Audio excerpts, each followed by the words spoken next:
Hello strong moms, मैं Veenu Mittal advocate. आज आपको और स्ट्रॉन्ग बनाने के लिए ये एक हमने सेशन रखा है। अच्छा जी, तो सबसे पहले मैं आपको ये बताना चाहती हूँ कि जो मैरिज है, marriage is a very beautiful relationship. क्योंकि बहुत सारे अनोनिमस मैसेज आ रहे हैं स्ट्रॉन्ग मॉम्स के ग्रुप पे। लेडीज बहुत ही ज्यादा परेशान हैं, उनकी बहुत सारी क्वेरीज आती है, डेली इतने मैसेजेस आ रहे हैं। तो हमने सोचा कि एक हम डोमेस्टिक वायलेंस के ऊपर एक वीडियो बनाते हैं, ताकि उन लेडीज को जिनको लगता है कि हमारे साथ इतना टॉर्चर हो रहा है, ये सब हो रहा है, तो वो अपने फैक्ट्स के साथ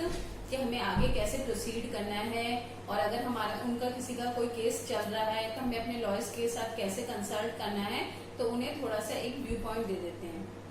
तो मैं सबसे पहले आपको बताना चाहती हूँ, लेडीज की प्रोटेक्शन के लिए लॉ में बहुत सारे राइट्स हैं, लेकिन जो आज हम डिस्कस करने वाले हैं वो है प्रोटेक्शन फ्रॉम डोमेस्टिक वायलेंस। और भी बाकी जो राइट्स हैं उस पर हम धीरे धीरे करके वीडियोस बनाएंगे।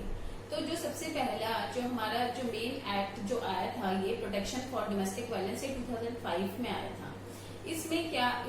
क्योंकि जैसे इंडियन सोसाइटी है, तो लॉ मेकर्स ने सोचा यहाँ पे काफी लेडीज ऐसी होती हैं जो ये सोचती हैं कि अगर हम पुलिस के पास जाके कंप्लेन कर देंगे या अगर हम कोर्ट में चले जाएंगे तो फिर हमारा रिलेशनशिप और भी ज्यादा खराब हो जाएगा और हमें बिल्कुल ही मैट्रिमोनियल होम से निकाल दिया जाएगा। तो उसके लिए तब ये एक्ट बनाया गया, और इसमें कोई भी एग्रीव्ड वुमेन खुद फाइल कर सकती है या उनके कोई नोन पर्सन भी एप्लीकेशन डायरेक्टली कोर्ट में फाइल कर सकते हैं, और जहां से कोर्ट उनको एक प्रोटेक्शन ऑफिसर अपॉइंट करके देती है। यहाँ पे आपको स्टार्टिंग में पुलिस में जाके कंप्लेन करने की जरूरत नहीं होती, सीधा आप कोर्ट में एप्लीकेशन फाइल कर सकते हैं। और जो प्रोटेक्शन ऑफिसर होते हैं वो उनके सारे जो वायलेंस हुआ है, वायलेंस मीन्स काफी चीजें इसमें इंक्लूडेड होती है, क्योंकि जो फिजिकल वायलेंस है जैसे कि मार पिटाई वगैरह हुई है वो तो सबको नजर आता है कि एक फिजिकल अब्यूज हुआ है, लेकिन जो सेक्सुअल अब्यूज है, जो इकोनॉमिकल अब्यूज है, जो इमोशनल अब्यूज है, वो नजर नहीं आता। और कई बार इमोशनल अब्यूज जैसे कि किसी की प्रॉपर्टी है, किसी वुमेन का स्त्री धन है, उसको बेच दिया गया है, उसकी अपनी प्रॉपर्टी को बेच रहे हैं बाकी के मेंबर्स इन दी हाउस, या फिर उसका जो एंटाइटल राइट है इन दी हाउस होल्ड प्रॉपर्टी उसको यूज नहीं करने दिया जा रहा कि तुम वो चीज यूज नहीं कर सकती, तुम ये नहीं कर सकती, उस पर लगातार टॉन्टिंग हो जा रही है, उसको मॉरल डाउन किया जा रहा है। ये सब चीजें भी अब्यूज में काउंट की जाती हैं, जो कि डोमेस्टिक वायलेंस का एक पार्ट है। इन सब पे एक प्रोटेक्शन ऑफिसर अपनी रिपोर्ट तैयार करते हैं और इसके बारे में जो मजिस्ट्रेट है उनको इन्फॉर्म करते हैं, और इस पे फिर कोर्ट अपना कॉग्निजेंस लेके और जो भी पार्टीज हैं उनको समन करते हैं, जो भी रिस्पोंडेंट्स बनते हैं, जिन की तरफ से वायलेंस हुआ है उन सबको समन किया जाता है। तो इसमें ये नहीं है कि डायरेक्टली कोर्ट बिल्कुल ये चाहती है कि भाई किसी का घर खराब हो, तो इसमें क्या है कि एक मीडिएशन का भी पॉइंट रखा जाता है, जहां पे भी कोर्ट को, लॉयर्स को लगता है कि पार्टीज में आपस में कंसोलिएशन मीडिएशन हो सकता है, तो उनको मीडिएशन के लिए टाइम दिया जाता है, आपस में उनकी काउंसलिंग की जाती है, जिसमें उनको काफी टाइम मिलता है कि अगर उनका रिलेशनशिप अच्छा हो सकता है तो वो अपना रिलेशनशिप बेटरमेंट की तरफ कर सकते हैं, कि ताकि उनको मीडिएशन और काउंसलिंग के लिए टाइम मिले, और कोर्ट से इसके लिए डेट भी मिल जाती है। और इस एक्ट के अंडर में कोर्ट आपको वेरियस काइंड्स ऑफ ऑर्डर भी प्रोवाइड करती है, जिसमें आपको तरह तरह के रिलीफ मिलते हैं। जैसे कि सबसे पहले अगर उस लेडीज को अपनी जान को खतरा है या उसको औरों से खतरा है कि ये रिलेटिव्स मेरे से मार पिटाई कर सकते हैं, तो इसमें प्रोटेक्शन ऑर्डर रिलीज होता है और प्रोटेक्शन ऑर्डर देती है कोर्ट, और कंपनसेशन ऑर्डर मिल जाता है अगर उसे खर्चा नहीं दिया जा रहा है, अगर उसको बार बार इकोनॉमिकली तरसाया जा रहा है तो उसके लिए मॉनेटरी ऑर्डर किया जाता है। रेसिडेंस ऑर्डर भी मिल जाता है इस एक्ट के अंडर में। कस्टडी ऑर्डर मिल जाता है, बच्चे को अगर वो उसे नहीं दे रहे हैं तो कस्टडी ऑर्डर भी मिल सकता है इसी एक्ट के अंडर में। तो ये सब ऑर्डर्स आपको कोर्ट प्रोवाइड करती है on the report of the protection officer. और इसमें एक और चीज जो मैं बताना चाहती हूँ कि कई लेडीज ये सोचते हैं कि केस हम करेंगे तो बहुत टाइम लग जाएगा, तो इसमें स्टार्टिंग में ही एक इंटरिम ऑर्डर भी कोर्ट रिलीज करती है, जिसमें कि वुमेन को स्टार्टिंग में अगर कोई प्रॉपर्टी है कि उसको रहने का राइट दिया जाए, और उसे अगर कोई उसकी सोच रहा है कि प्रॉपर्टी बेच देंगे तो एक इंटरिम ऑर्डर कोर्ट पास कर सकती है। इंटरिम ऑर्डर क्या होता है कि केस तो चलता रहेगा, एक बीच में ऑर्डर पास कर देती है ताकि उस लेडीज को मॉनेटरी रिलीफ, जो भी रिलीफ चाहिए वो एक इंटरिम ऑर्डर मिल जाए। और इसमें कई बार अगर पार्टीज नहीं आती है तो कोर्ट को फुल राइट है कि वो एक्स पार्टी ऑर्डर भी पास कर सकती हैं। तो ये जो एक्ट बनाया गया है वो बिल्कुल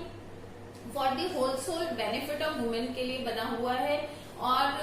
कई बार लेडीज ऐसा होती हैं कि हम चुपचाप सहते रहेंगे, हम आवाज नहीं उठाएंगे, तो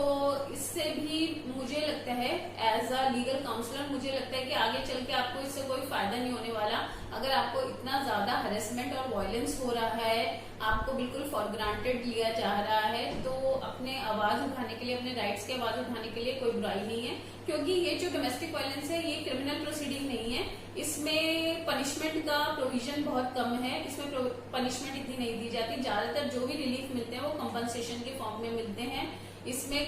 क्योंकि ये जो ज्यादातर प्रोसीडिंग जो चलती है वो सारी सिविल प्रोसीडिंग की तरह ही चलती हैं। तो इसमें आप पूरा फायदा उठा सकते हैं, और ये नहीं है कि स्पेस खत्म हो गया। तो इस सेशन का पर्पस यही था कि ताकि आपको बताया जा सके जो एक वुमेन है वो अपनी फैमिली का एक बहुत ही स्ट्रॉन्ग पिलर है, और अगर वो मैरिज लाइफ में धीरे धीरे अपने कैपेबिलिटीज को भूलती जाती है, अपने आप को निग्लेक्ट करने लग जाती है, तो उससे उसका असर पूरी फैमिली पे पड़ता है। उससे ना कि बच्चों की प्रॉपर ग्रोथ हो पाती है, ना ही उस फैमिली की प्रॉपर ग्रोथ हो पाती है। तो इसके लिए फॉर बेटर मैरिज लाइफ आप लोग किसी मैरिज काउंसलर से भी कंसल्ट कर सकते हैं, किसी भी लॉयर को एंगेज कर सकते हैं फॉर मैरिज काउंसलिंग। वो इससे आपकी एक मैरिज में कॉर्डियल रिलेशनशिप मेंटेन होने में बहुत हेल्प मिलेगी। It will help you to keep your marriage relationship intact, और एक दूसरे में कॉन्फिडेंस आएगा एक दूसरे में, क्योंकि आपको एक लॉयर ही बता सकता है कि आपके किसी भी स्टेप का क्या इफेक्ट, क्या कॉन्सिक्वेंस होगा। वो आप दोनों को ही ये बता सकता है कि जो आपके सर्कमस्टांसेस है वो नॉर्मल है, this is just the hiccups of the marriage life, और दिस इज नॉट नॉर्मल। वो एक लॉयर ही आपको प्रॉपरली गाइड कर सकता है, और इसमें एक प्रोफेशनल और लीगल हेल्प लेने में आपके जो भी इंफॉर्मेशन है वो बिल्कुल सीक्रेट रहती है, वो बिल्कुल इंटैक्ट रहती है,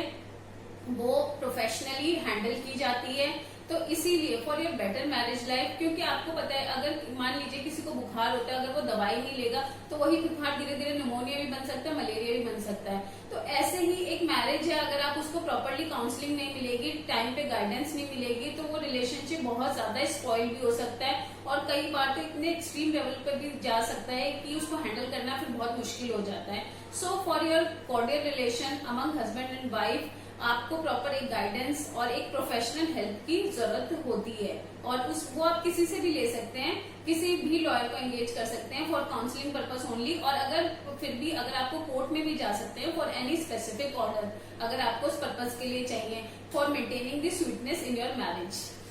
थैंक यू।